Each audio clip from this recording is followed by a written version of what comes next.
So you're telling me that they imported 69 wild sloths and only 13 of them survived? This is an upsetting story to me. We are going to discuss it because number one, it has a somewhat hopeful ending, and number two, I think these things are really important to bring awareness to, but this is your warning. Talking about Sloth World. This is an attraction coming to Orlando's iDrive being marketed as the world's first slotharium. The concept was over 40 sloths, including babies, in a rainforest-style habitat that visitors could walk through, but honestly, I don't know, I think at least on the surface it kind of seemed education and conservation focused. Like they obviously had a strict no-touch policy. And they also marketed it as being built on ethical observation, meaning that there were like retreat zones where sloths could move away from visitor interactions or sight if they wanted to. And they also said a part of every ticket would be going towards global sloth research and conservation. And honestly, both residents and tourists seemed excited about it. Unfortunately, what was happening behind the scenes was a different story. Their first shipment of 21 sloths came from Guyana in December of 2024, and yes, it was Florida, but it's still winter, and those animals were being housed in a warehouse with no running water and no electricity. By the company's own admission, they were not prepared to receive in these animals, but it was too late to cancel their shipment. Their solution was to use space heaters to keep the animals warm. But Fallon, I thought you said they had no power. How is that possible? Would you believe me if I said that they powered these space heaters with a series of extension cords pulling power from a nearby building? And lo and behold, sometimes when you're like vastly unprepared to deal with dozens of lives and to care for these beings that you have no business actually caring for, sometimes things go wrong. My attitude here is satirical, not because I think that this is funny, but because I think it's so easy to draw attention to the fact that this entire situation was so ridiculous, and a million points along the way, any one person could have raised their hand and said, maybe this is not a great idea. But it seems like that just really didn't happen this entire story. So anyway, a fuse tripped one night, the power went out, and all 21 sloths died from cold exposure.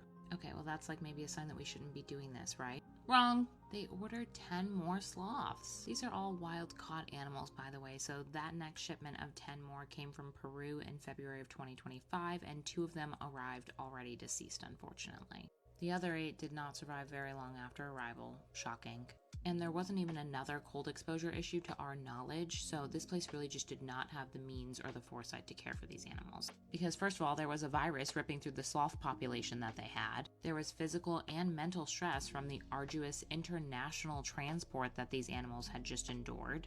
There was the systematic stress associated with being in a new place, with incompatible environmental factors, diet changes, and the physiological strain that comes from the fact that these were wild animals not used to being in captivity. They were clearly just never going to thrive in this condition, and it baffles me that anyone thought this was a great idea. So now they've lost their first batch of 21 and their second batch of 10, and yet they still ordered more. The reporting is weird here, but some sources show that they imported at least 38 more wild sloths, and somehow most of those are completely unaccounted for because right now all we know is that 13 survivors remain and that's it. So you're telling me that they imported 69 wild sloths and only 13 of them survived? What the hell happened to all of the other ones? I mean, I do presume they're all deceased, but can someone help me understand how 25 wild animals are completely just gone and unaccounted for?